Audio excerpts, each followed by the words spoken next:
Hey, good afternoon, everyone. I'm Thomas Shepard, reference librarian here at the Clearwater East Community Library. Today for Unconventional Art, we're going to work on this wood mobile, and we're going to check out different wood finishing techniques as we work. So we'll get started. All right, so right here, we've got the supplies that we had in our kit. We've got our wood slabs. In your kits, you have 4 of them. Here we'll just have 3. We've got string or twine. We've got our hooks. And we have a stick of wood. This wood here is actually from a camphor tree. And after we cut it, we cured it in the oven briefly to get rid of any insects or other, fungus or whatever else you might find in found lumber. The way we cure something like this in the wood that we find in nature, fallen tree branch, etc. Stick it in the oven for about an hour at about 200 degrees, and obviously, be careful when putting wood in the oven. The camphor wood, when you sand it or when you cut it, and also when you cure it in the oven, it also has a really nice minty smell, because that's what they use for things like Vicks Vapor Rub. But this, I felt that these had a lot of character as far as wood as art. So this one here that I already have made up. Let's go through the rest of our supplies. So we wood slabs, our string, our hooks, and our wood. And then I recommend just a pencil, regular old number 2 pencil. I brought pliers and scissors today, scissors to cut our strings and the pliers to assist with turning our screws. We also have our instructions here as well. We'll go ahead and move everything back. Also sandpaper and assorted wood finishes that we'll talk about shortly. We'll go ahead and get started. As you can see here with our one we already have created, the hooks are in the branch already. So what I like to do when starting this project is line everything up. So we'll find a good side to put our hooks. I'm thinking maybe on this side. And then kind of think about where you want your wood slabs to go, because this is a hanging object.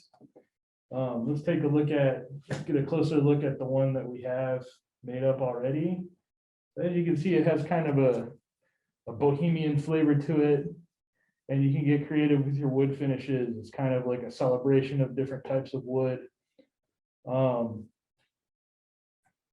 As far as constructing the thing, we'll get started with that. And all right, so what we want to do is place our wood slabs where we want them to go. You can do a diagonal like that. You can do sort of a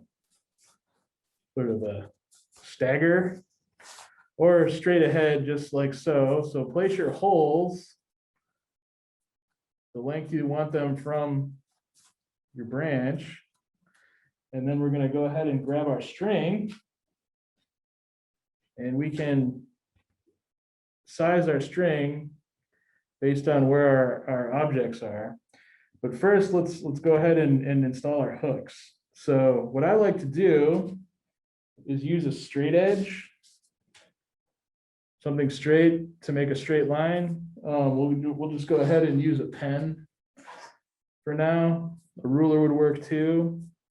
And then think about, we already have these lined up. Think about where you want the hooks to go in a straight line. So we've got one right here. Doesn't have to be perfect. And then right here, we got one here. And then another here. Do your best to make a mark for each one. Then we're going to go ahead and install our hooks. Find our mark. And these hooks are interesting. You can start them with your hand tight, And it will go right into the wood for you because we're working with the grain. More on grain later as we start working with wood.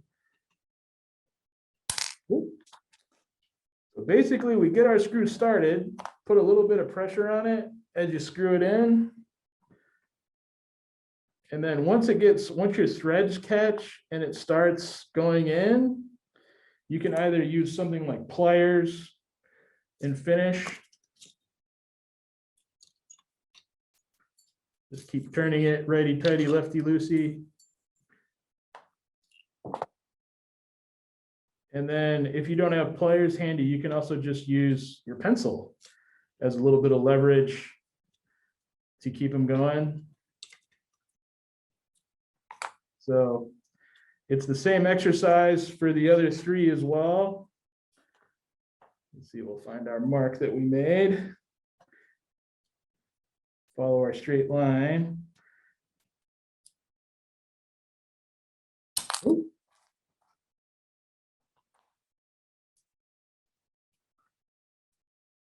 Just like so.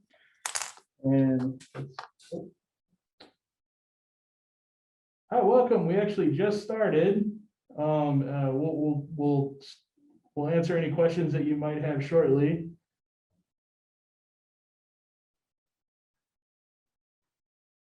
All right. So right now we're working on installing our hooks into our branch. One moment, we'll go back to the work surface.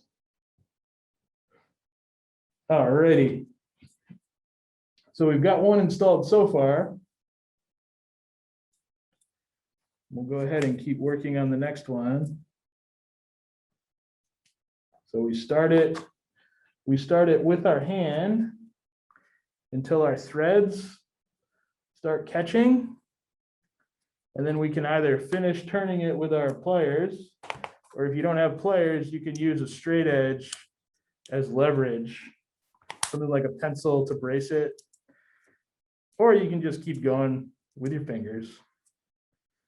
Okay, we've got two in there so far.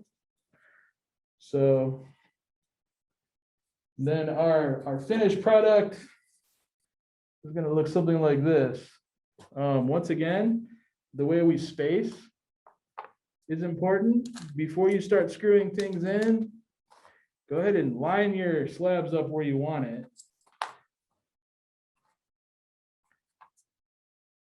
And this will also, once we have our hooks installed, inform us how long we want our strings to be. So we got one more to put in.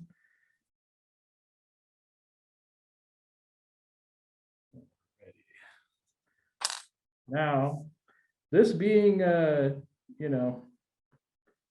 raw wood, you're going to find hard spots and soft spots, but we're doing our best to work with the grain. So that's why there's no need to pre-drill for these hooks, because we're slipping these threads right in between the grain.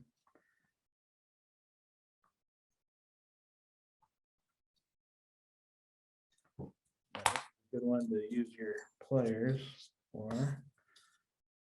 Okay, just tighten them down.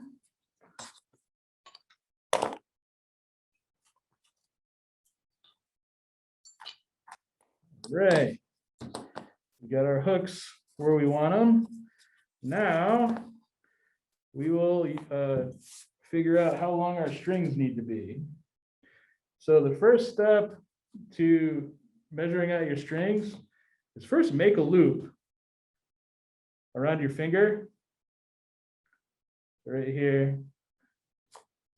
See if we can make a loop with your finger around once, tie it once just like that, and then tie it one more time. So we're doing 2 basic knots so that you end up with a firm knot that's not gonna slip around on you.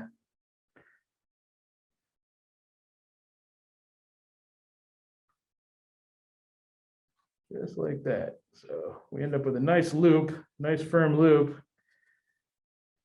And we can use our scissors to cut off the excess.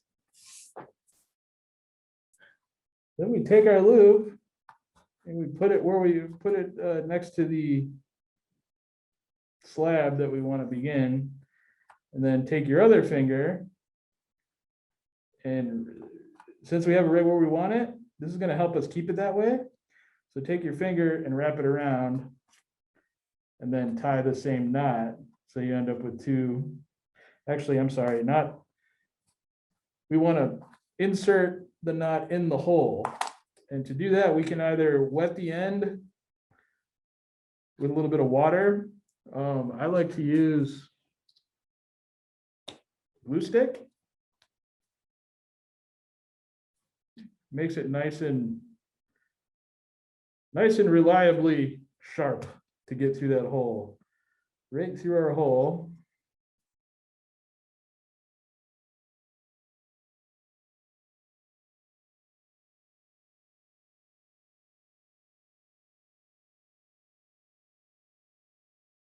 The twine is going to be a little easier to deal with than the yarn. Add a little bit more glue to that, so we have a nice sharp end to put through that hole.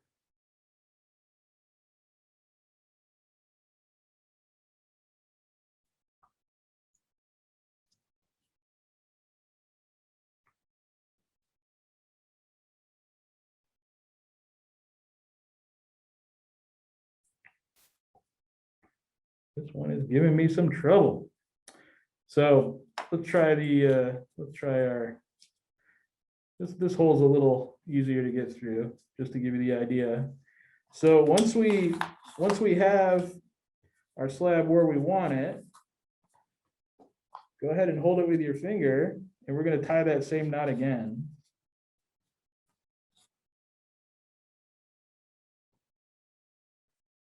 Make sure you keep this finger where it is, and that'll end up exactly where you want it. So once you have that first knot tied, just tie a second one. Okay. And we snip our yarn off again. And then what we end up with as we go along are various slabs, various lengths, and we end up with a nifty sort of bohemian wall hanger or quiet wind chime. But you can really get creative with this project with the finishing aspect of it. So the finishing aspect is what we can really spend some time on here today. All right, now the construction of this project is pretty straightforward. The wood finishing, though, is where the creativity comes in. So what I'm going to do now is go through a variety of wood finishing techniques and wood finishes in order to finish this project. So the first one that we can check out is sandpaper. Good old sandpaper. So if you prefer not to use any finishes, you can just use sandpaper and sand it down to a fine grit. So for these, to begin, I like to, when using sandpaper, I like to tape it down, especially with small parts like this. I like to fix it to a very nice flat surface. This is just some fiberboard we had lying around. It's like what you'd use for drawing. I'm sure maybe if anybody's attended an in-person drawing class, they've used this to draw with. But basically it could be like glass or tabletop or even a large book, but not a library book. Please avoid using a library book for sanding. But once you have a nice flat surface to tape down, It alleviates, you'll get a reliable result when you're sanding. So we tape our sandpaper to our flat board. This piece here, this is probably in your kit. This piece here is actually red oak, and it's been salvaged from an old picture frame. Now this red oak it's got a nice colorful grain, very dramatic grain. And one side, I think this is a polyurethane finish. So we're going to use this 120 grit. And for sandpaper, when you see the smaller numbers, that means you have a rougher finish or a rougher grit of sandpaper. And for the larger numbers, that means you have a finer grit or a finer finish of sandpaper. So your rougher grits are really good when you want to remove finishes or you want to remove material to make something smooth. So this one is it's a good start for an example of how to use a nice rough grit of sandpaper, 120 degree. So we're going to use this sandpaper to not only remove the finish, but also there's saw marks here. This red mark, that's from the saw that cut. This red mark here is from the saw that cut the piece of wood. So this particular wood, it's easy to sand with the grain. So this is the grain here. You can see the cross section. Whereas something like this is sort of almost a cross between a hardwood and a softwood, but it is a species of pine, I believe from Asia.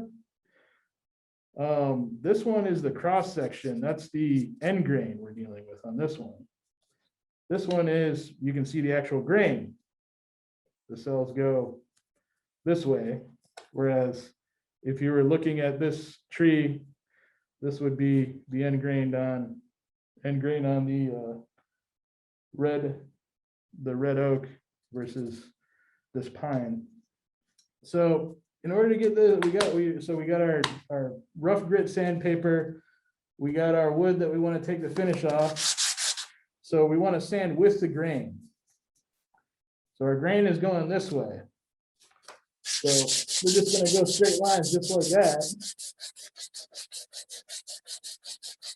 And I like to, when I'm hand sanding like this, I like to go maybe like 5 or 10 strokes when we're sanding with the grain. And then check. And this is because this grain is so rough, it's taking the finish off pretty quick. So keep going. All right. So that finish, it doesn't last very long when we're hitting it with that rough grain sandpaper. So then this one, we notice how there's saw marks in it as well. And it has that kind of uneven finish. It's kind of rough cut. We're going to go ahead and we're going to go from the actual grain to the end grain. So the end grain can't really sand the same way because it's hard to go with the grain, because it's almost like if you look at your fingers, we're sanding this part when we sand the end grain, whereas if we're sanding the grain, sanding like that. So we're going to go ahead and use circles when we're dealing with the end grain. Just like that. So the force of your sanding is distributed throughout the whole end grain. Otherwise, if you pick one direction with your end grain versus another, you might end up with some separation. You might fray the edges a little bit. You might get some tear out when it comes to where the end grain meets the grain. So we can keep our checking at 1, 2, 3, 4, 5, 6, 7, 8, 9, 10. And then notice how that took away our saw marks pretty quick, and it also took away the sort of uneven element of the sort of dirty cut. And we'll hit this side too with it. Notice how we have kind of a frayed edge there. So we'll see if we can clean it up.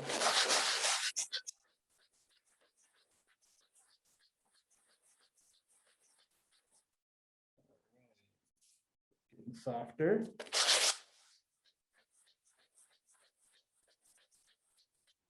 Okay, we've got most of our finish off. Aside from this beveled edge, there's a little bit of finish on this beveled edge. So once again, with the grain, do your best to follow the grain, and you can sort of lift as you go, but always sand with the grain. Don't try to sand like that because it'll be hard on the look of it. All right. Then I'll try to do this in slow motion on this beveled edge so everyone can see. And then we're going to lift it up.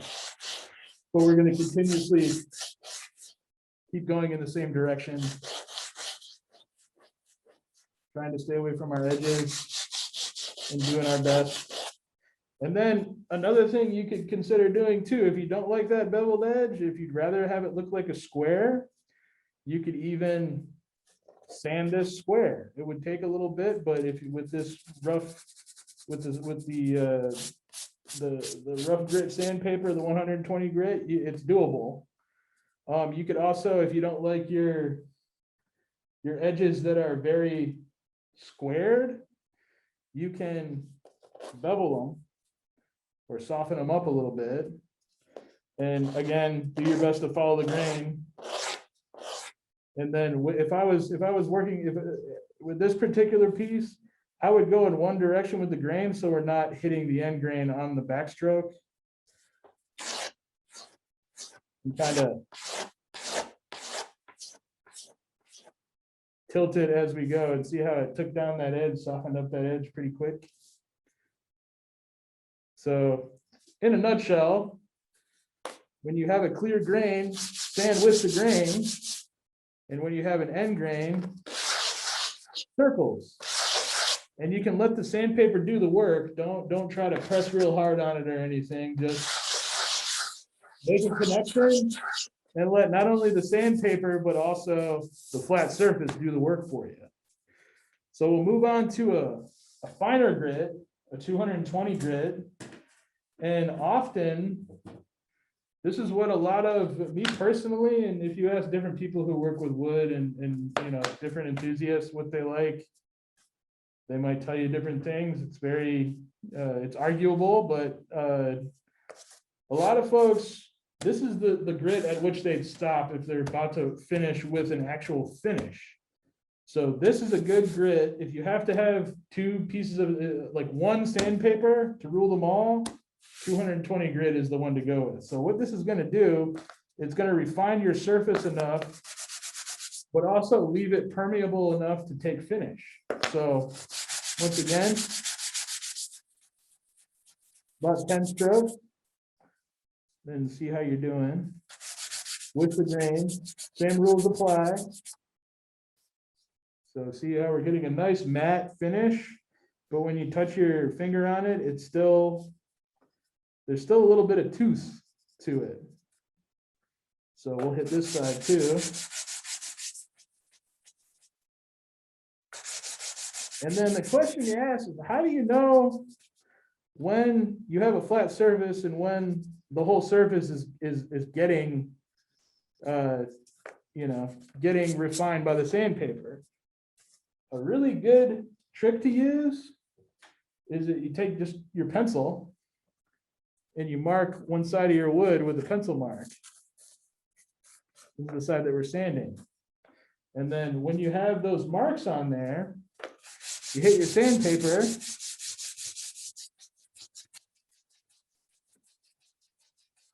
And then notice how when you stop seeing your marks, you know that you've refined your surface and you've reached every part of the surface with the sandpaper, and also that the surface is nice and flat. So we'll keep going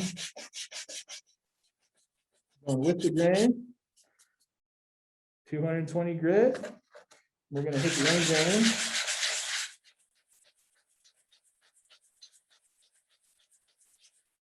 So a good sort of, when you're working with 220 grit and you're planning on using a finish, when I'm working with end grain in the circular motion, I like to count to 30, and that way you know you get a really good surface treatment. So I know we were counting using 10 strokes initially, but when we're looking for a final sanding, just start your circles and count to 30 in your head. I'll count out loud. 1, 2, 3, 4, 5, 6, 7, 8, 9, 10, 11, 12, 13, 14, 15, 16, 17, 18, 19, 20, 21, 22, 23, 24, 25, 26, 27, 28, 29, 30. All right, so I found that especially with this grit, you get a nice complete finish after that 30 count. And you can also, you can feel your way through it as you go too, but you notice how as we treat this end grain, really some really neat colors come out of it too. You can really see the sort of artistry that different wood grains can produce. So now this is where we'd stop sanding if we were moving on to a wood finish or stain. If we were just choosing to leave it alone and we wanted to further refine the finish, we move on to an even finer grit of sandpaper, like 400 grit. And a lot of folks, if you've ever heard of like wet sanding, that's okay to do, but I would use something like rubbing alcohol to raise the grain. But for this small piece and for our purposes, we'll go ahead and what we're going to do with this particular piece is we'll leave this side 220 grit for finishing, and then this side here we'll go ahead and finish with our 400 grit just to see how it turns out. So notice how it's a nice matte finish right now. It's soft. It's still rather permeable. So we'll go ahead and then again with the finer grit, start with counting to 10 on it, but you notice that, it's very incremental because the grain is so fine. So I like to count to, once I get real small and I'm just doing finish sanding, I'm just going to count to 30. I'll do it in my head this time, so you don't have to endure that ordeal of me counting.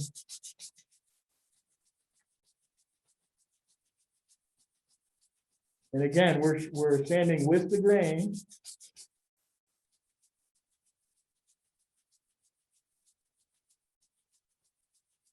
Okay, let's check it out. Let's see how we're doing. So now we end up with you can kind of see the light shine off of it a little more. And this is actually even softer than the other one. And if you hold this up to the light, you can kind of see the grain reflecting the light. So if you were opting not to use wood finishes, you can use a real fine grit and keep going with it and just leave it as is, unfinished.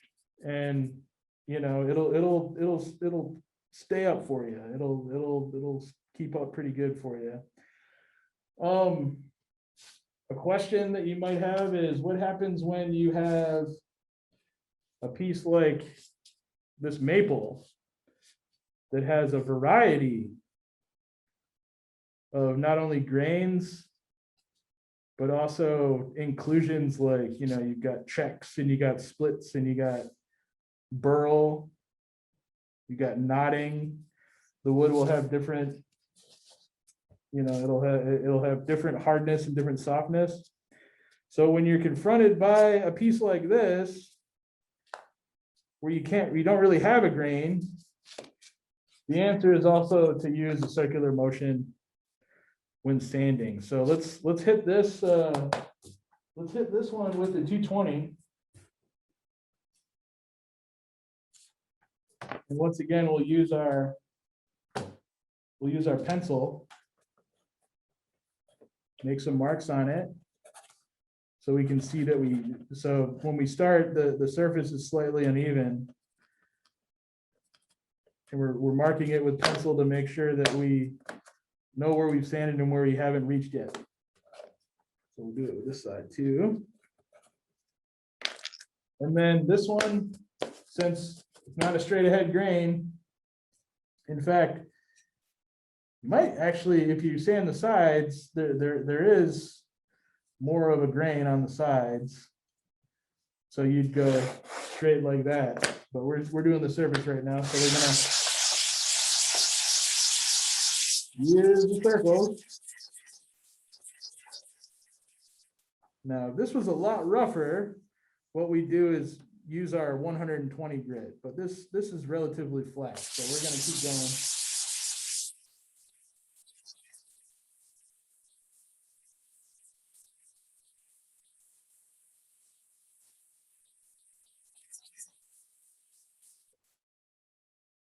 You notice how there's a little bit of pencil marking left here.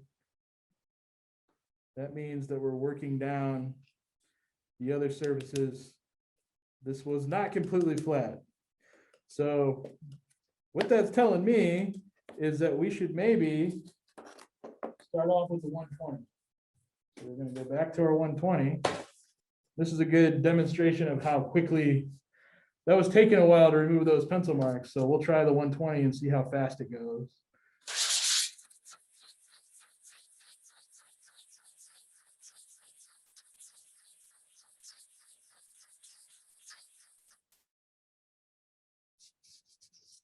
All right, so I barely see any pencil marks at this point. Keep going.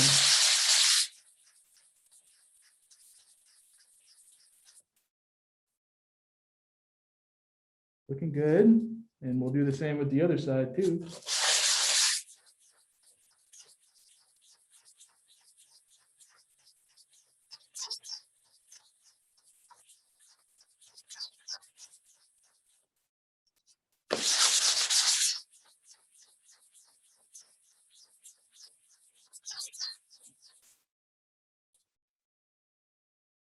All right, some more work to go.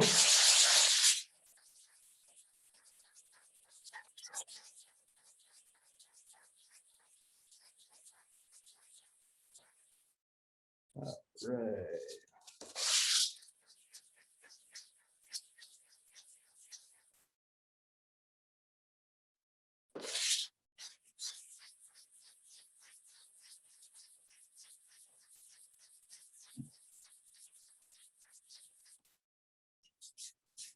All right, we're looking good.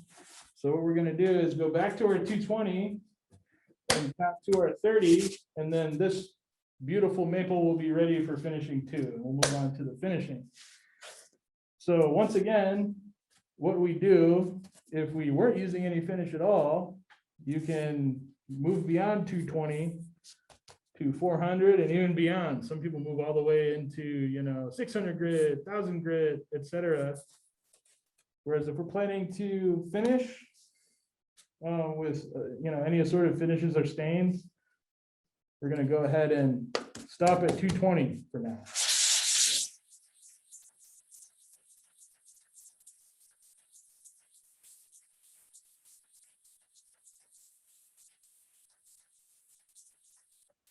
And then when we're done sanding, we want to clean out our sawdust, because you do produce sawdust.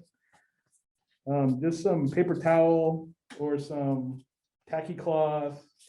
Microfiber towels are excellent for clearing out sandpaper. Air, like compressed air, if you have an air blower at home. All right, so we'll move on to staining. So for today's class, I wanted to focus on, for finishing and staining, I wanted to focus on techniques that don't really involve many dangerous chemicals. I want to sort of keep it natural. So to begin,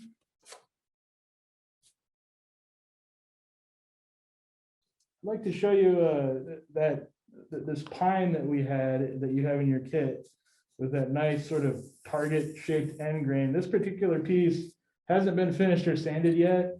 It's a nice bright color. This next piece has been finished with a very old technique that's used a lot of European furniture. It's actually finished with something that you might have at your house right now, and you might not associate it with wood finish, and that is soap. Castile soap, to be exact. What we do is we grate the soap with a cheese grater. You end up with soap chips, soap flakes, just like this. And what you do is you add boiling water and let it reconstitute, let the flakes dissolve. And then you end up with either a liquid or sort of a paste. This one, as far as ratios, this would be 1-to-1. Some people do 1-to-4, as in 1 part soap to 4 parts water. 1-to-4 is a lot thinner. I prefer the 1-to-1 ratio of soap to boiling water, because you end up with this nice paste that's easier to control. And, you know, in my opinion, the less water, the better when you're finishing raw wood, because if there's a lot of water in what you're using, it could affect the wood and cause it to shrink or expand. So notice if you look at these two, the unfinished one is a little bit rough, a little bit dry to the touch, but I wish you could, if you try it at home, you'll find out when you touch the soap finished one, it's completely soft, and your finger just slides right off it. It smells nice. And this will actually protect the wood in a really great way. So let's use it on a piece of that piece of walnut that we were saying, excuse me, not walnut, this is red oak. Let's just use it on our piece of red oak. So this side is the side we used our 400 grit on, so we'll leave that side alone. We'll use it on this side. So what you want to do is use just a paper towel or a lint-free towel. You can even use your finger. So actually, let's have some fun. I'm just going to use my finger for it. So there's our soap paste. That's a 1-to-1 ratio hot water to grated soap. And you can't use just any soap. You want to use natural soap like Castile soap. Okay, so all natural soap is the key here. If you use any of like a glycerin soap or like a store-bought soap, you might not get the same results. And avoid soaps with dyes, because that dye will go into your wood too. So once you have, once again, 1-to-1 ratio boiling water to soap flakes, grated Castile soap, let it dissolve and then sit overnight. You end up with this paste, this nice paste here. And it's perfectly good for you to use. It's just soap. It doesn't have any harsh chemicals in it or anything. But this finish will, it'll rival many other finishes, at least for furniture. So I'm gonna use my finger, just get some on the end of my finger here. A little dab of it. And then on our 220 grit side, we're just gonna, there's not really much, you don't have to be particular about it. Just get it nice and saturated. Okay.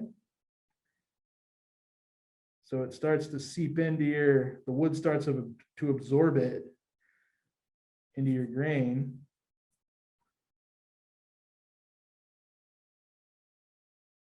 We're going to go ahead and we'll go ahead and set this aside for a moment.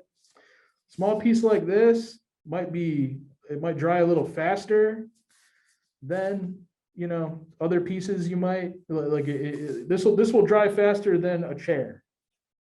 But usually you'd let it sit for about 45 minutes. So we're going to let this sit for as long as we can, and then we're going to buff it off. And you can use a lint-free towel for that, or I like to use the palm of my hand to buff it off with. So we'll go through that. We'll let this dry for a little bit, and we'll come back to it. So another really good finish. stains. So actually, this one's a good example. So I have one side of that same sort of pine. So once again, this is original. This is soap finish. Oh, got a little fresh soap on there, but that's okay. That's our soap finish. See how it's muted and kind of understated, and if you try this at home, you'll find out how soft it is. It's amazingly soft. And if you you spill something on it, it protects it just like any other wood finish would. So it's a great all-around finish. This one is the same type of wood, but we finished it with tung oil, which is an all-natural oil. The difference between tung oil and something like peanut oil or olive oil is that tung oil will dry and polymerize, and it'll create a finish that won't, it's a permanent finish. Whereas other oils, they'll either go rancid or they won't dry ever. So you'll always have an oily piece of wood. Whereas this one, I applied the tung oil this morning, and it's already a nice smooth finish, and that's at 220 grit. So we flip it over. This side also had tung oil, but we used something, a traditional wood stain on this side to darken it up. And this, I don't think this camera does it justice, but there's a lot more depth to it, and there's a lot more colors that come out. And that stain is actually pretty simple. It's salt and vinegar, as in kitchen salt and white vinegar. You might even have it in your cupboard right now. You got salt and vinegar, and we dissolve some steel wool in the salt and vinegar. So this particular stain it goes back very far in time, but if you've ever seen an old Kentucky rifle or an old piece of American furniture, often this was the finish they would use. And it's not only the dissolve, they would use, we're using steel wool, but that you could have used old fixtures from around the house, like an old doorknob or something, anything made of iron that will dissolve in an acid. So we've got this iron dissolved. So to about let's call this, well, this is a third cup.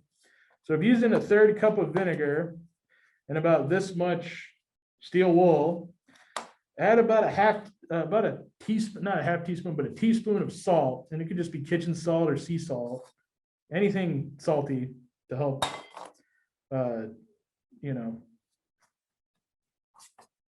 help rust. You're creating rust with the steel wool. You just let it sit overnight, and then you end up with it's dissolved in this liquid, but it still has the acid effect that will cause color on the wood. So I'm going to use just a piece of paper towel, dip it in my stain. We'll take, we'll go ahead and we'll try it on our walnut, we're going to try it on our maple. Okay, this side is the side that we finished this side to 220 grit. So it's ready for stain. And once again, we're going to be generous with it and let the grain sort of drink it up. And not only is the iron that we dissolved in the vinegar coloring the wood, but the vinegar is also going to react with compounds inside the wood. And often inclusions like, you'd see the dark colors that you see in wood, often those might contain iron because there is iron in the soil. So we're just gonna dab this on here and let it color our maple. Here's an unfinished piece so we can compare the two. We're just gonna let it dry and let it sink in for a second. Let's take a look at our soap finish one more time and see how it's doing. It's still a little bit wet, but I mean, we're pretty close. So what I'm gonna do is we're gonna go ahead and demonstrate how to do a hand wipe on our soap finish. Set this aside for a moment. All right, so although we haven't finished this piece to our 220 grit, so I have this is just paper towel, okay? This is our solution we made from vinegar and steel wool, salt, vinegar, steel wool. There's not really an exact science to it. You just dip it in, get it nice and wet, and then grab a piece of this pine here and just rub it in, okay? Be generous with it.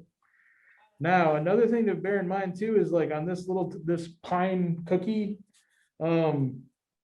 if you flood it on here, it might buckle it a little bit. So be aware of that. But that's okay, you know, like this is a very rustic finish. So, you know, that might even be a good thing. But see how not only initially it's already darkening the wood, but the acid in the vinegar is also activating some of the colors that are, you know, that would react with an acid. You know, the various minerals that color the wood are reacting to the acid just like, you know, our steel wool did. So, all right. So back here, if we look closely, we can see that some of the surface is still wet and some of it is dry. So what you want to do is you can either leave it as is if you like the results and wipe off the excess. Wipe off that excess stain, or you can apply more stain to the parts that were dry. So your wood kind of tells you what it needs if you're trying to finish it. So as you're using, and this goes the same for oils too, let your wood absorb the stain or the finish, and when you go back, you see your dry spots and your wet spots, and that tells you if it's still wet, that means it's saturated, and if it's dry, that means it could use more. So we'll go ahead and wipe everything off at this point. So another technique to try with this iron oxide type stain, salt, vinegar, and steel wool, or, you know, old unfinished nails, just pretty much anything containing iron. You can also apply heat to it, and the heat will activate the acids even more and create all sorts of, you know, dark and light colors. Unfortunately, in the space we're in right now, I don't really have hot enough heat. The sort of frontier woodworkers would use a hot poker from the fire and run the hot poker over, and the grain would just explode because the heat activates the acids and the tannins in the wood. So we'll go back to our soap finish one more time. So our soap finish is starting to dry real nice. So what we're gonna do is you can either wipe it with a paper towel. I like to use this part of my hand and wipe it, kind of in a circular motion. Basically take off the excess. That way I know it's being driven into the grain nicely.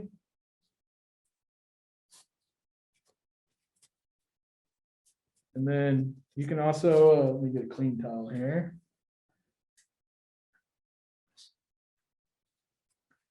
I'm gonna wipe off the excess with a towel. And then if you have like a microfiber towel, those are also great to use. And then I'm gonna buff it with my hand. Kind of buff it. You can almost see how it almost produces a lather. And then buff, and then remove. Wax on, wax off, kind of, as they say. But then, I don't know if it's hard to see, but the finish is that much finer than this finish. We actually got a little schmaltz on this one. So let's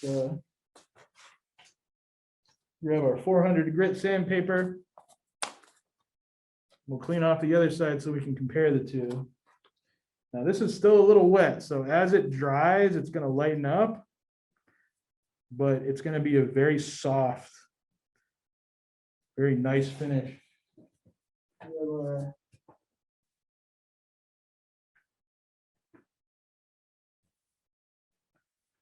Orundo. So we're going to go back over our. So we got a little bit of my dirty fingers. So yes, it does stain your fingers, but not too bad. But just a slight hit with that 400 grit cleans it right up.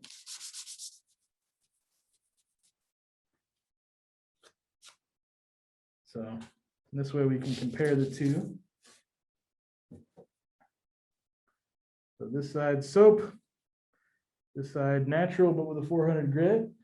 They're similar. This side, obviously you can't feel it for yourselves. This side's like, it's like a soft matte, very, very nice. This side is also a soft matte, but you can tell that it's soluble. So if you spill something on this, side, it will stain, versus this side, we can see our water beads up. Wipes off.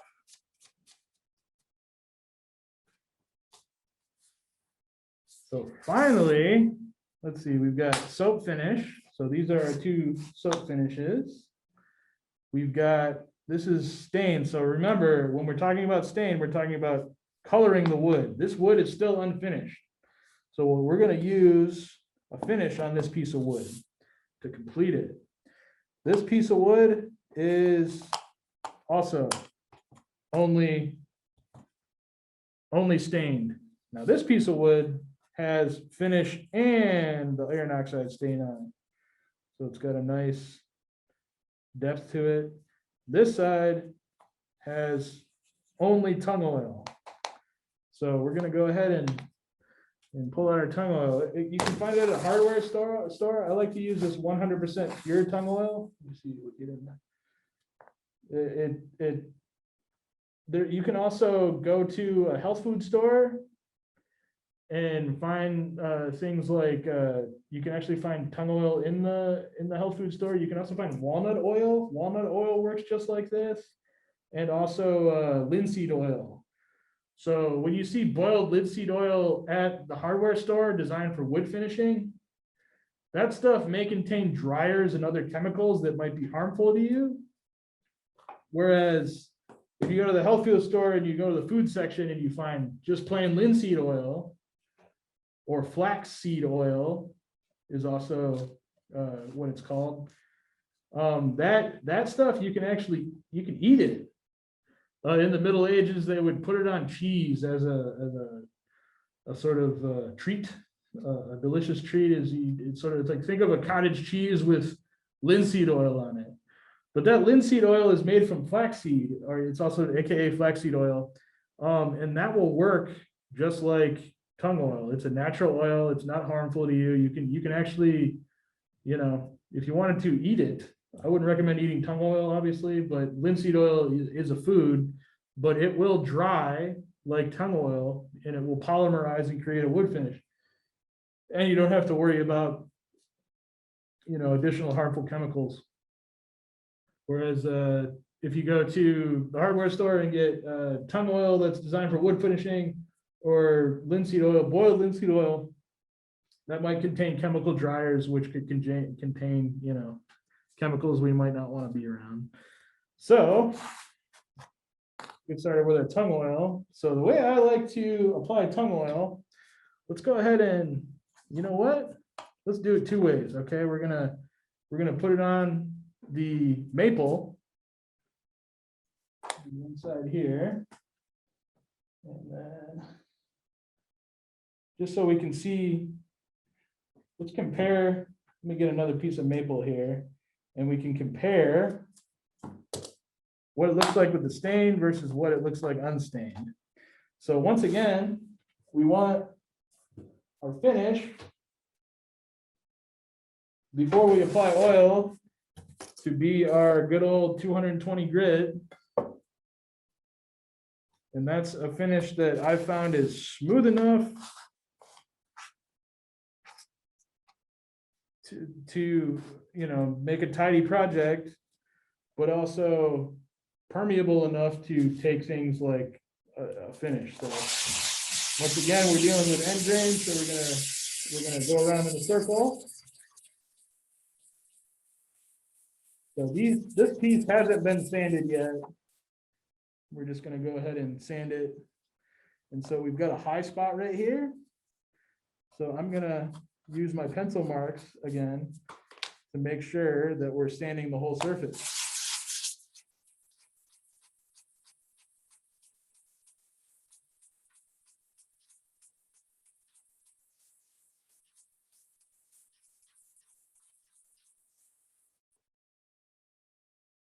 All right, I'm not seeing any more pencil marks. All right, and then for this pine, I noticed how our finish is sort of, it's risen the grain a little. So since this is such a soluble wood, it's a soft wood, so it's the liquid of the iron oxide stain is it's affecting the grain and raising it a whole lot. I'm going to knock the grain back down before I add my finish by sanding. Notice there's a little bit of finish left on there, but that's okay.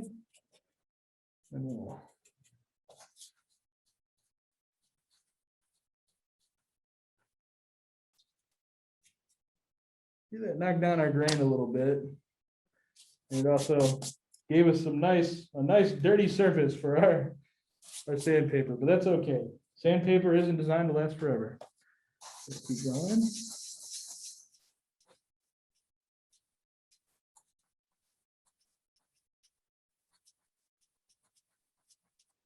See how we're doing here.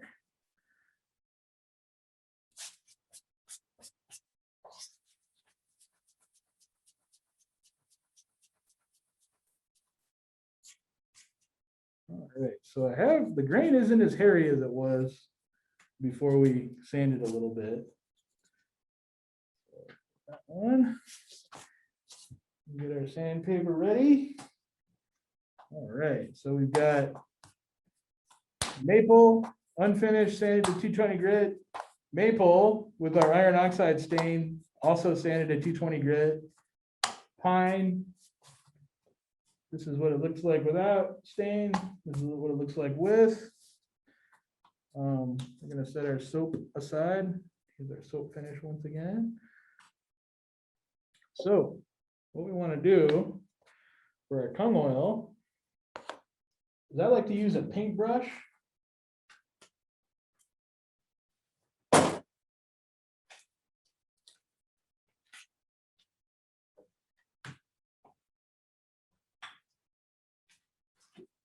Any natural bristle paintbrush will do.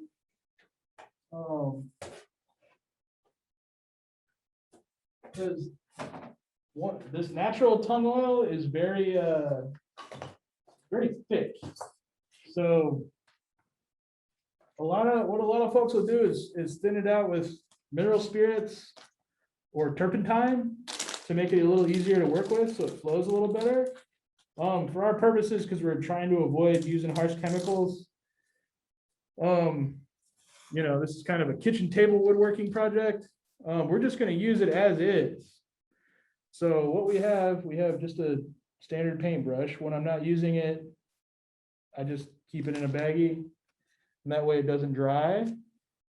If you want to have a designated tung oil paintbrush, keep it in a baggie and you store it in a fridge, and it won't dry on you, and it'll actually last a pretty long time.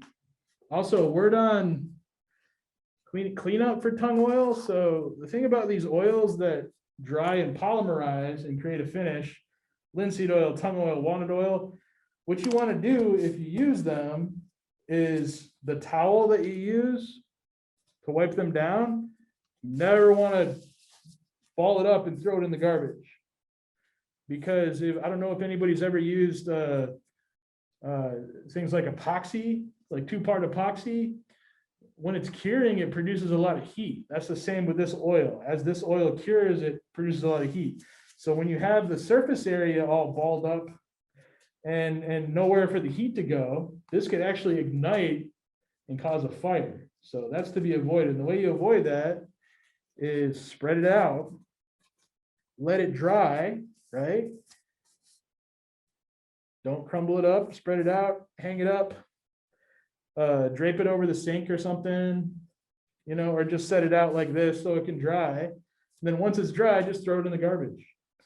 But you never want to throw an oily rag in the garbage crumbled up, because that could cause a fire. Just a word of caution for that. So we have our paintbrush, we have our towel, and we're going to go ahead and start applying our finish. So it's not really an exact science. You just get some oil on the end of the brush and apply it generously. You want the whole thing covered up with oil. It's got a pleasant smell to it. I'm trying to figure out how to describe it. It's oily, but walnut oil will smell like walnuts, and linseed oil has kind of a mellow aroma as well. So you're going to see it kind of pool up on the surface, and that's okay. And we're just going to let this penetrate.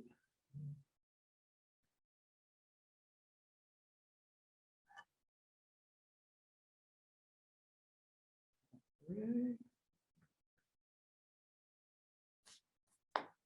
Put this one.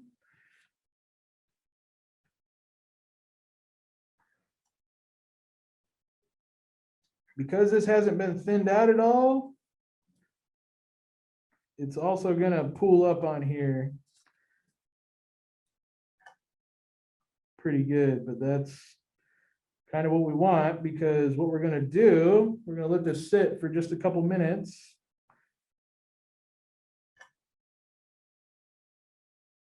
Then we're going to go back to it and wipe it down.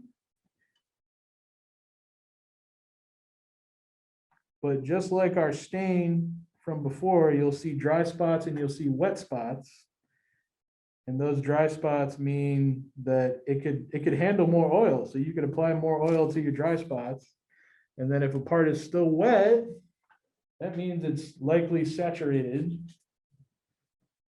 So just for the heck of it, let's add some linseed oil to, this was our soap finish on this side. So let's add one to a natural piece of pine too, and see what it looks like.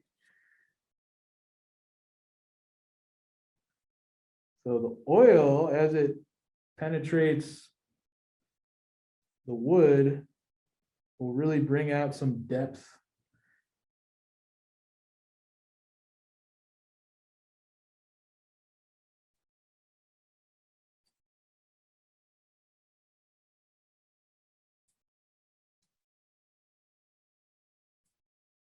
Right, this pine just by itself is very absorbent. I'm already seeing dry spots. So if you're applying tung oil and you see dry spots form, go ahead and hit them again right then with your tung oil. So, and then I'm going to try to get as much oil as I can off of my brush, and then just right back into my bag. If we leave this brush out in the open, it will dry, but that's okay. You know, a cheap brush. Good to keep cheap brushes around. And you know, this is also with tung oil. You could also use your finger. You know, I preferably use a brush because you know it's sticky. You can see here the oil's already working. So with this piece of pine that we didn't really add any finish at all to, it's already starting to, the wood's already starting to absorb the oil very nicely.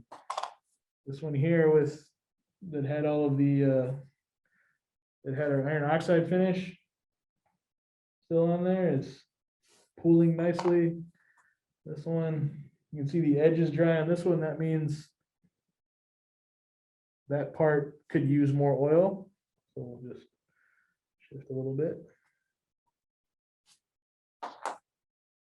This one.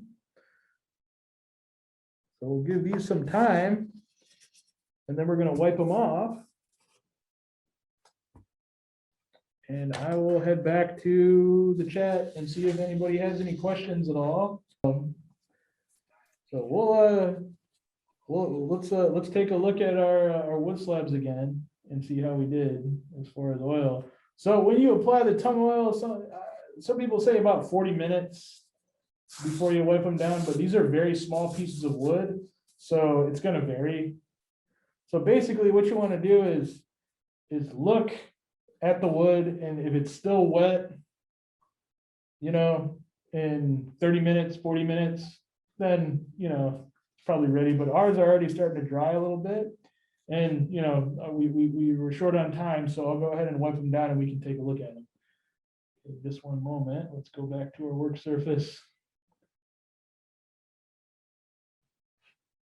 Right. So you can see here our pine has just one last wet spot on it because it took that finish real nice. So we're going to go ahead and just wipe it down. On the other side, we had a soap finish. This is interesting. The other side, we had some of the soap finish, and we actually bled, some of the soap finish bled through from the other side. So it actually stopped the tung oil from penetrating. So that's just, it just shows you how durable that soap finish is. Let's see how this one turned out. This one's still very wet. So we would let this one sit for a little while more, but you can see closely, it's very much darker, but the little bit of light color that's still in that grain is really brought out and really made warmer by the oil. So let's wipe it down and see what happens. Our grain is still a little loose on this one. So I like about 3 coats of tung oil when I'm working like this. These are very small, so you might not need 3 coats. So what you do is, our first coat we applied very generously. We're going to wipe them down, right? So this is our untreated maple. We're going to wipe them down.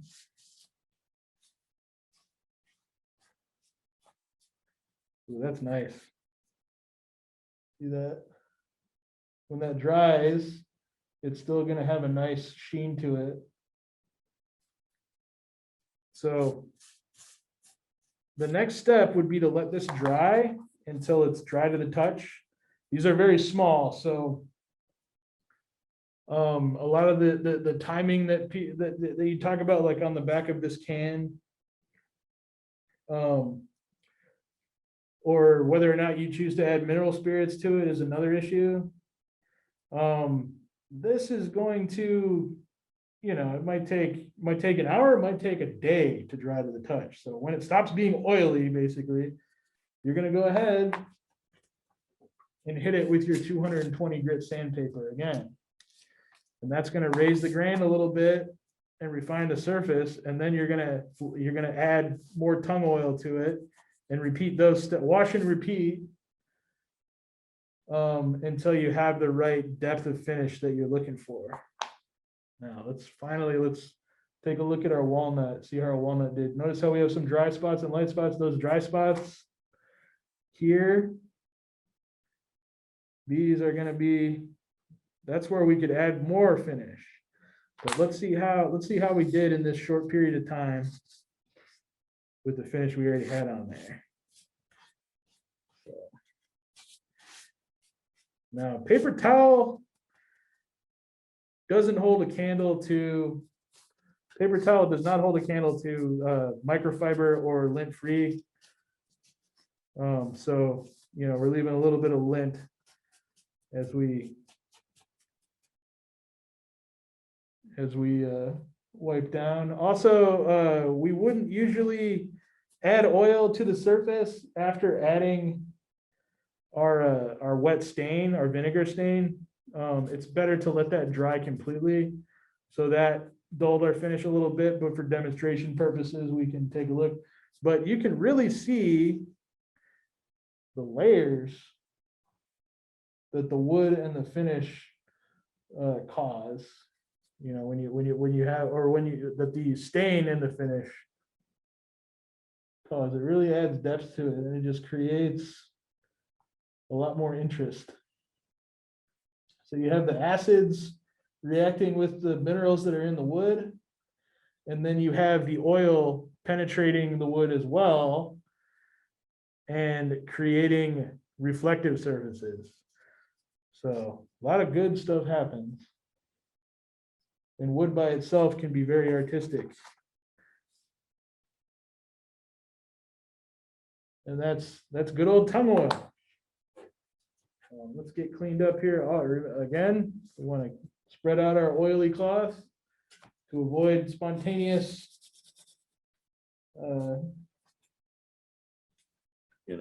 combustion. Put everybody up. Soap finish.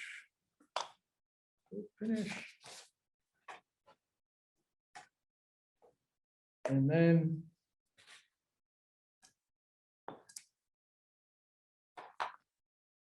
so this thing hangs nicely. You can hang it on your door, you can hang it outside, you give it as a gift. It's just a fun little showcase of different types of wood.